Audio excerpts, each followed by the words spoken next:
तो स्वागत है आप सभी का हमारे चैनल की एक बिल्कुल ही नई वीडियो के अंदर, जहां पर आज की इस वीडियो के अंदर हम बात करने वाले हैं शाहिद कपूर की इस साल की लेटेस्ट मूवी के बारे में, जिस मूवी का नाम है देवा। और ये देवा मूवी इंडिया के अंदर कल ही रिलीज हुई है। इसके साथ ही देवा मूवी को लेकर खास बात तो ये है कि ये एक ऐसी एक्शन थ्रिलर मूवी है जिसके अंदर शाहिद कपूर बिल्कुल कबीर सिंह वाले मोड में है। और इसीलिए अगर आप इस मूवी को थिएटर्स में एंजॉय करते हैं तो आपको बहुत मजा आने वाला है। लेकिन अगर आपने इस मूवी को थिएटर्स में नहीं देखा है तो कोई बात नहीं, क्योंकि आज की इस वीडियो के अंदर मैं शाहिद कपूर की इसी देवा मूवी की स्टोरी को आप सभी के लिए एक्सप्लेन करने वाला हूँ, ताकि आप सभी घर बैठे इस मूवी की स्टोरी को जानकर एंजॉय कर सकें। सो हमारी ये वीडियो और मूवी की स्टोरी दोनों ही बहुत ही बढ़िया है, इसलिए आप सभी से रिक्वेस्ट है कि आज आप इस वीडियो को पूरा एंड तक जरूर देखना। बाकी आपको वीडियो पसंद आती है तो वीडियो को लाइक करना और आप अपना ओपिनियन मुझे कमेंट्स में जरूर बताना। बाकी अगर आप में से कोई ऐसा है जिसने अभी तक हमारे चैनल को सब्सक्राइब नहीं कर रखा है तो वो जल्दी से पहले हमारे चैनल को सब्सक्राइब कर लेना और सब्सक्राइब बटन के बगल के बेल आइकन को भी ऑल पर सेट कर लेना, ताकि आपसे हमारे चैनल की कोई भी वीडियो कभी भी मिस ना हो। बाकी दोस्तों, इसके साथ ही मैं आपको बता दूं कि मार्वल की तरफ से योर फ्रेंडली नेबरहुड स्पाइडरमैन के जो पहले 2 एपिसोड्स रिलीज हुए हैं, मैंने उन दोनों एपिसोड्स को अपने चैनल पर एक्सप्लेन कर दिया है। अगर आपने नहीं देखा तो आप जाकर देख सकते हैं। मुझे उम्मीद है कि आपको वो वाली वीडियोस भी काफी पसंद आएंगी। तो आइए अब हम बिना किसी देरी के आज की इस कमाल की वीडियो को स्टार्ट करते हैं।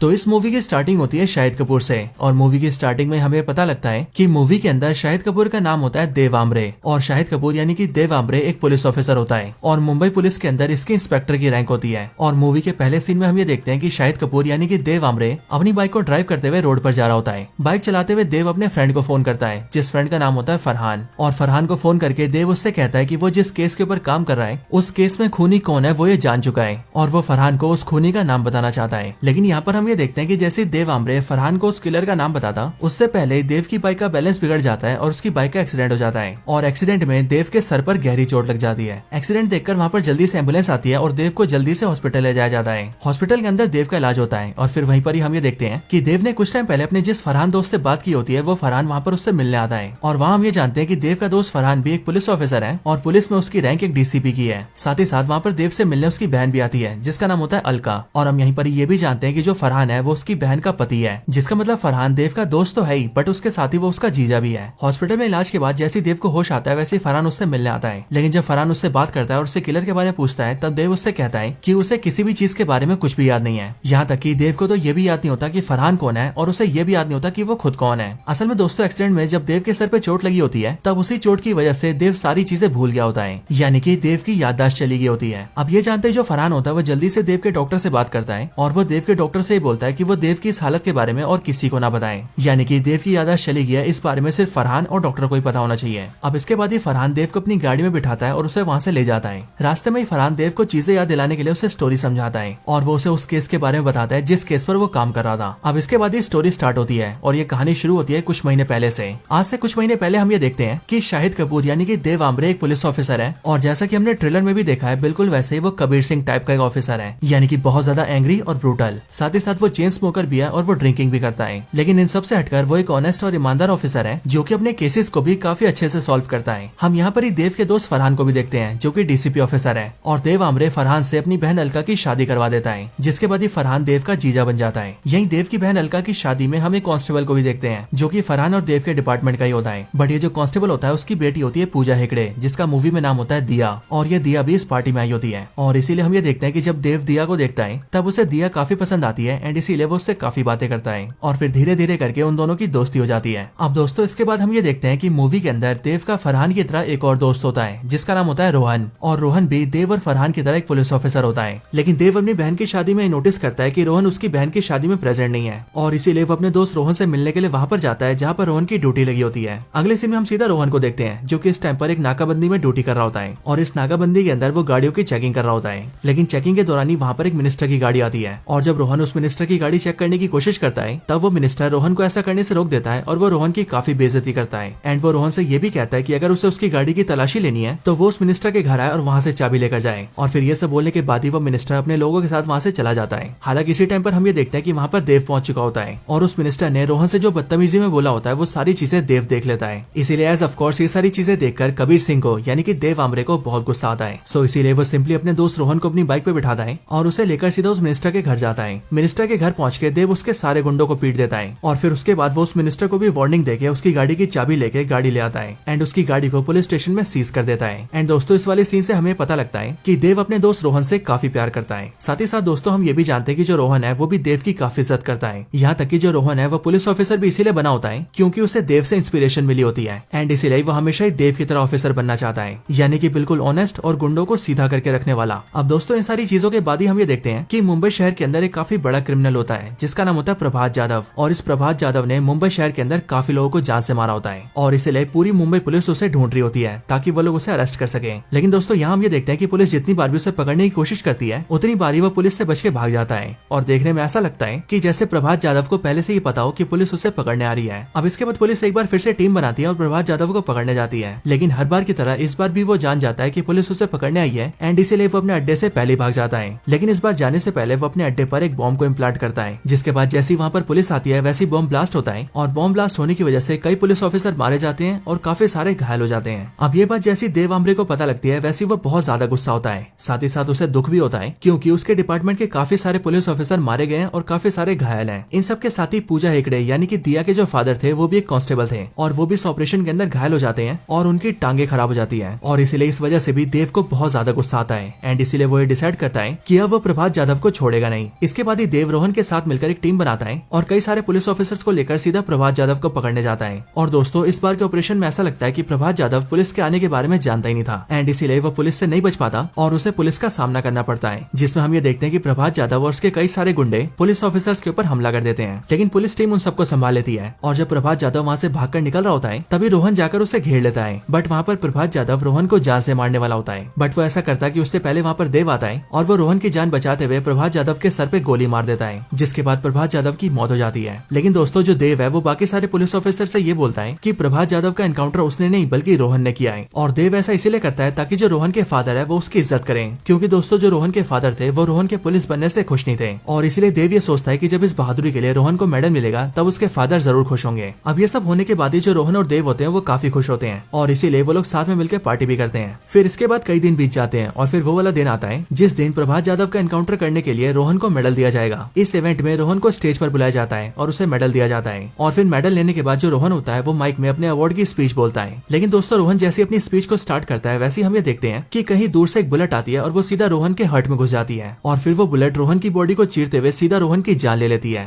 एंड रोहन उस बुलेट की वजह से ऑन द स्पॉट मर जाता है। इस अटैक को देखकर देव, फरहान और वहाँ खड़े सारे पुलिस ऑफिसर्स दंग रह जाते हैं और किसी को भी ये समझ नहीं आता कि आखिरकार ये हमला किया तो किया किसने है। इसके आगे हम ये देखते हैं कि रोहन की मौत की वजह से देव को काफी गुस्सा आता है और इसीलिए वो ये डिसाइड करता है कि चाहे कुछ भी हो जाए वो रोहन के कातिल को पकड़ के रहेगा। इसके बाद ही देव सीधा फरहान से बात करता है और अब क्योंकि फरहान मुंबई पुलिस के अंदर डीसीपी है इसलिए देव उससे कहता है कि वो खुद ही रोहन के मर्डर केस के ऊपर इन्वेस्टिगेशन करना चाहता है और इसीलिए वो चाहता है कि फरहान रोहन के मर्डर केस को देव को दे दे। इसके बाद ही फरहान भी रोहन के मर्डर केस को देव को दे देता है, जिसके बाद देव जल्दी से अपनी पुलिस टीम बिल्ड करता है और रोहन के मर्डर के ऊपर जल्दी से इन्वेस्टिगेशन स्टार्ट करता है। अब इन्वेस्टिगेशन के अंदर देव और उसकी पुलिस टीम को सबसे पहले प्रभात जाधव के लोगों पर शक होता है और अब क्योंकि दुनिया के सामने प्रभात जाधव को मारने वाला रोहन था इसलिए देव और उसकी पुलिस टीम को ऐसा लगता है कि हो ना हो प्रभात जाधव के किसी आदमी ने रोहन से बदला लेने के लिए उसे जान से मारा है। ये बात जानते ही देव जल्दी से सबसे पहले प्रभात जाधव से जुड़े हुए सारे लोगों को पकड़ता है और उसे जिन जिन पर भी शक होता है वो उसे बहुत पीटता है और उन्हें पुलिस की हिरासत में लेकर उनसे इन्वेस्टिगेशन करता है। लेकिन रोहन के मर्डर के बारे में उसे किसी से कुछ भी पता नहीं लगता है और फिर जब देव को प्रभात जाधव से जुड़े हुए किसी भी आदमी से कुछ पता नहीं लगता है तब वो ये सोचता है कि हो ना हो रोहन के मर्डर के पीछे वही लोकल पॉलिटिशियन है जिसके घर जाकर देव और रोहन ने उसकी गाड़ी जब्त की थी, क्योंकि देव और रोहन उस लोकल पॉलिटिशियन के घर में घुसे थे।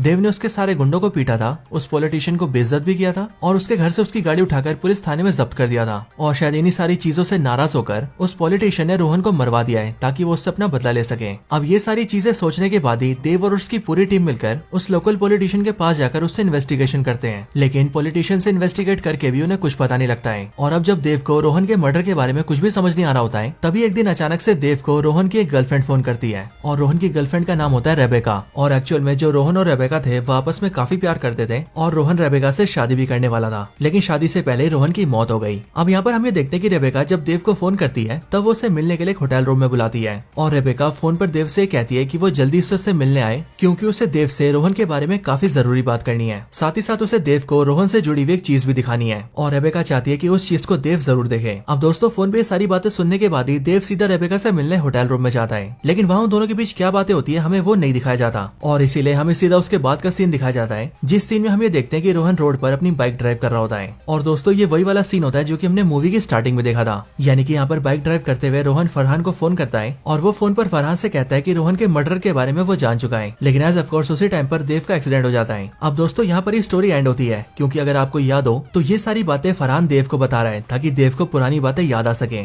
स्टोरी के खत्म होने के बाद ही हमें देखते हैं कि फरहान अपनी कार से रोहन को उसके घर छोड़ता है और जाने से पहले देव के हाथ में रोहन के मर्डर केस की फाइल देता है, ताकि देव रोहन के मर्डर केस के मर्डर के बारे में जान सके, यानी कि उसे याद आ सके कि किलर कौन है, एंड देन वो इस बारे में फरहान को बता सके। अब देव को उसके घर छोड़ के फरहान चला जाता है, जिसके बाद ही हम देव को देखते हैं जो कि रोहन के मर्डर केस की फाइल को पूरी तरह से पढ़ता है एंड उसके बारे में सारी जानकारी इकट्ठा करता है। अगले दिन से देव रोहन के मर्डर केस के बारे में इन्वेस्टिगेशन फिर से स्टार्ट करता है और वो अपनी पुलिस टीम के साथ मिलकर उन सारे सस्पेक्ट्स को उठाता है जिनके ऊपर रोहन के मर्डर का शक होता है, और वो बारी बारी करके सबसे इन्वेस्टिगेट करता है। अब हालांकि दोस्तों देखा जाए तो देव को उसके बारे में ज्यादा कुछ याद नहीं होता, क्योंकि एज ऑफ कोर्स वो अपनी मेमोरीज भूल चुका होता है। लेकिन अब क्योंकि देव ने रोहन के केस के बारे में सब कुछ पढ़ रखा होता है, इसीलिए उसे रोहन मर्डर केस के बारे में सारी चीजें पता लगी होती है, एंड दैट्स व्हाई वो पूरी शिद्दत से रोहन के किलर को ढूंढ रहा होता है। अब कुछ दिन बाद ही हम ये देखते हैं कि जो रोहन के पेरेंट्स होते हैं वो अपने घर पर रोहन की शोक सभा रखते हैं, और रोहन की शोक सभा में सभी लोग शामिल होते हैं, यानी कि रोहन की फैमिली और उसके रिलेटिव्स, रोहन की गर्लफ्रेंड रेबेका, देव और फरहान भी।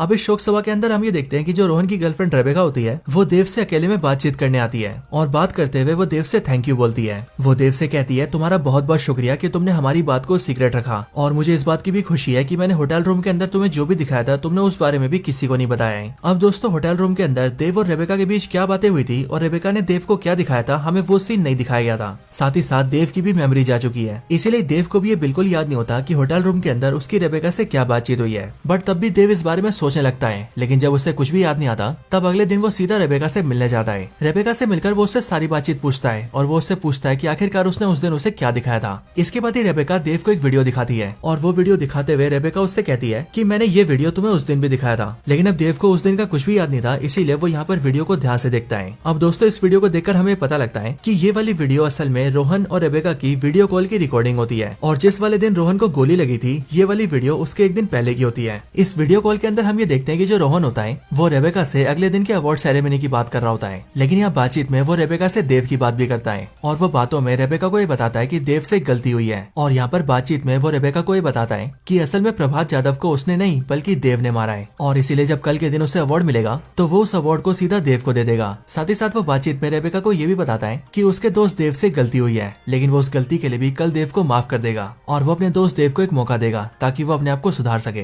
क्योंकि एज ऑफ कोर्स वो अपने दोस्त देव से बहुत प्यार करता है। अब इस वीडियो को देखने के बाद ही देव सीधा इस वीडियो को सीधा फरहान को दिखाता है, और वीडियो दिखाकर देव फरहान से कहता है कि ये वीडियो उसे रेबेका ने दी है। वीडियो देखकर और देव की बातें सुनकर फरहान देव से कहता है कि जिस रात को तुम्हारा एक्सीडेंट हुआ था उस दिन एक्सीडेंट से पहले तुम रेबेका से मिलकर आए थे, और तुम्हारी बातों से मुझे पता लगा कि उस रात को भी रेबेका ने तुम्हें ये वाली वीडियो दिखाई थी, और वीडियो देखने के बाद ही तुमने रास्ते में मुझे फोन करके बताया था कि तुम जान चुके हो कि रोहन का किलर कौन है, और इसीलिए इसका मतलब यही होता है कि तुम्हें रोहन के किलर के बारे में इस वीडियो को देखकर ही पता लगा था, यानी कि इस वीडियो के अंदर कोई तो ऐसी बात है जिस बात को सुनकर तुम्हें किलर का पता लग गया था। अब ये बात सुनने के बाद देव भी ये समझ जाता है कि इस वीडियो में रोहन ने जो भी बात कही है उस बात का क्रिमिनल से काफी गहरा नाता है, और अब इसके लिए देव रोहन के मर्डर केस की इन्वेस्टिगेशन को और भी टाइटली स्टार्ट करता है, एंड वो रोहन के कंप्यूटर, फोन और बाकी चीजों की भी काफी अच्छे से तलाशी लेता है। इसके साथ ही जहाँ पर रोहन को गोली लगी थी देव वहाँ पर भी इन्वेस्टिगेशन करता है, और वो वहाँ पर एक शार्प शूटर को लेकर आता है, एंड उस शार्प शूटर की मदद से वो धीरे धीरे करके इस बात को ट्रैक कर लेता है कि रोहन को उस दिन जो गोली लगी थी वो गोली कौन सी बिल्डिंग से चलाई गई थी, बिल्डिंग के कौन से फ्लोर से चलाई गई थी, किस फ्लैट से चलाई गई थी, और यहाँ तक कि किस एंगल से चलाई गई थी। साथ ही साथ देव उस शार्प शूटर और गन एक्सपर्ट के साथ मिलकर इस बात को भी जान जाता है कि जिसने भी रोहन को गोली मार के उसकी जान ली है उसने रोहन को टाइमर गन का इस्तेमाल करके मारा है। और टाइमर गन दोस्तों बेसिकली ऐसी गन होती है जिसे बस आपको एम करके छोड़ देना होता है और टाइमर सेट करना होता है, जिसके बाद आप कहीं पर भी बैठकर सिर्फ अपने फोन से उस गन से फायरिंग करवा सकते हैं। एंड देव को यहाँ पर पता लग जाता है कि जिसने भी रोहन को जान से मारा है वो रोहन का कोई करीबी है, और उसने बिल्कुल ऐसे टाइमर गन का इस्तेमाल करके रोहन को मारा है। अब धीरे धीरे करके देव को रोहन के मर्डर के बारे में सब कुछ पता चल चुका था, लेकिन बस देव के लिए एक बात जानना रह गई थी कि आखिरकार रोहन को मारा किसने है। अब देव इस बारे में अपने घर में बैठ कर सोच रहा होता है, लेकिन तभी अचानक से उसे अपने घर में एक छोटा सा गन का खिलौना दिखता है, और ये गन का खिलौना बिल्कुल एक टाइमर गन जैसा होता है, और इसीलिए इस गन को देखकर देव को कुछ याद आता है, और फिर थोड़ा सोचने के बाद ही देव को ये समझ में आ जाता है कि आखिरकार रोहन को किसने जान से मारा है। एंड अब रोहन के किलर के बारे में जानने के बाद ही वो जल्दी से रोहन के मर्डर केस की फाइल को तैयार करता है और उसे लेकर सीधा फरहान के ऑफिस में जाता है, और फिर वो उस फाइल को फरहान को देते हुए फरहान से कहता है कि वो जान चुका है कि रोहन को किसने जान से मारा है। लेकिन ये सुनकर जैसे फरहान देव से पूछता है कि आखिरकार वो कौन है, उसका नाम बताए, वैसे इस बात पर देव फरहान से कहता है कि तुम रोहन के मर्डर की इस फाइल को पढ़ो, इसे पढ़ने के बाद तुम्हें पता लग जाएगा कि उसका किलर कौन है। इसके बाद ही दोस्तों फरहान उस केस की फाइल को पढ़ना स्टार्ट करता है, जिसके बाद यहीं पर एक स्टोरी स्टार्ट होती है और हम ये देखते हैं कि ये बात आज से काफी टाइम पहले की होती है, बिल्कुल उस टाइम की जिस टाइम पर देव और रोहन ने मिलकर प्रभात यादव को मार दिया था और मारने के बाद वो दोनों बैठकर पार्टी कर रहे थे। यहाँ पर देव और रोहन काफी खुश थे, बट तभी यहाँ पर अचानक से रोहन देव से कहता है कि तुमने प्रभात यादव को मार दिया है और मुझे इस बात की बहुत खुशी है, लेकिन मुझे ये बात समझ नहीं आ रही कि हम पहले जितनी बार भी प्रभात यादव को पकड़ने जाते थे उतनी बार वो हमारे आने के बारे में कैसे जान जाता था। मुझे लगता है हो ना हो हमारे डिपार्टमेंट का कोई उससे मिला हुआ था। ये बात सुनकर देव रोहन से कहता है कि चाहे जो हो जाने दो, अब प्रभात यादव मर चुका है, इसलिए रोहन को इस बारे में सोचना नहीं चाहिए। लेकिन दोस्तों इसके बाद ही रोहन देव के सामने एक बड़ा खुलासा करता है और वो देव से कहता है कि मैं जानता हूँ कि जो गद्दार प्रभात यादव से मिला हुआ था और जो उसे बार बार पुलिस के आने की खबर दे रहा था वो और कोई नहीं बल्कि देव ही है। एंड फिर दोस्तों हम भी यहाँ पर फ्लैशबैक में देखते हैं कि जब भी पुलिस की टीम प्रभात यादव को पकड़ने जा रही थी तब हर बारी देव प्रभात यादव को फोन करके उसे पहले से अलर्ट कर दे रहा था। अब रोहन के मुंह से अपनी बात सुनकर देव उससे कहता है कि वो प्रभात यादव का साथ दे रहा था उस बात की एक मजबूरी थी, और मजबूरी ये थी कि देव बचपन में बहुत गरीब था। उसका बाप एक बहुत बड़ा शराबी था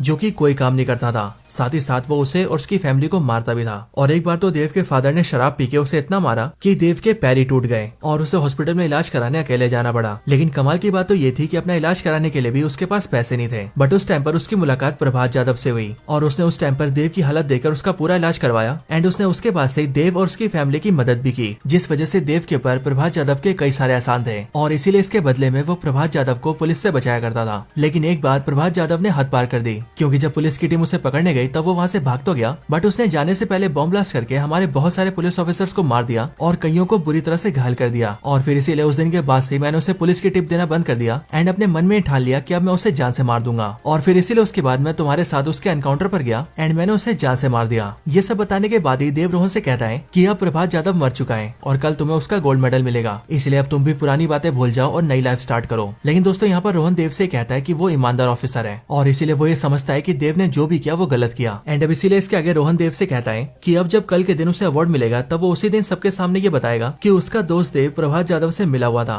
और फिर ये बोलने के बाद ही रोहन वहाँ से चला जाता है। लेकिन दोस्तों जब रोहन अपने घर आता है तब वो इस बारे में काफी सोचता है और फिर इसीलिए वो ये डिसाइड करता है कि उसके दोस्त देव ने जो भी किया शायद से वो सब मजबूरी में किया, और शायद अगर देव की जगह रोहन होता तो शायद वो भी ऐसा ही करता। एंड अब इसीलिए उसे अपने दोस्त देव को एक दूसरा मौका देना चाहिए, क्योंकि वो इस बात को जानता है कि देव एक बहुत ही अच्छा आदमी है। और फिर दोस्तों इन सारी बातों को डिसाइड करने के बाद ही रोहन ने रात को अपनी गर्लफ्रेंड से वीडियो कॉल की थी और वो अगले दिन अवार्ड लेते टाइम क्या क्या बोलने वाला है वो सारी बातें अपनी गर्लफ्रेंड को बताई थी। और वहीं पर उसने अपनी गर्लफ्रेंड को ये बताया था कि वो कल मेडल देव के हवाले कर देगा और सबको ये बता देगा कि प्रभात यादव को और किसी ने नहीं बल्कि देव ने मारा है। साथ ही साथ वो अपने दोस्त देव को एक मौका भी देगा ताकि वो अपनी गलती भुलाकर एक नई शुरुआत कर सके। लेकिन दोस्तों दूसरी साइड जो देव था उसे ये लग रहा था कि शायद से अगले दिन अवार्ड लेते टाइम पर रोहन सबके सामने ये बोल देगा कि देव प्रभात यादव से मिला हुआ था, और अगर उसने ये सबको बता दिया तो शायद से उसकी नौकरी भी जाएगी, उसकी समाज में बेइज्जती भी होगी और उसे जेल भी जाना पड़ेगा। और अब इसीलिए इन सारी चीजों को टालने के लिए वो डिसाइड करता है कि वो अगले दिन रोहन को ये सब बोलने से पहले ही मार देगा। एंड फिर रोहन को मारने के लिए वो उसकी मर्डर को प्लान करता है, जिसके अंदर जिस जगह पर खड़ा करके रोहन को अवार्ड दिया जाने वाला था वो उसके सामने वाली बिल्डिंग में एक टाइमर गन को सेट करता है। एंड जिस दिन रोहन अवार्ड लेने आता है उस दिन वो टाइमर गन की मदद से रोहन को जान से मरवा देता है। यानी कि दोस्तों रोहन को गोली मार के उसे जान से मारने वाला और कोई नहीं बल्कि देव ही था।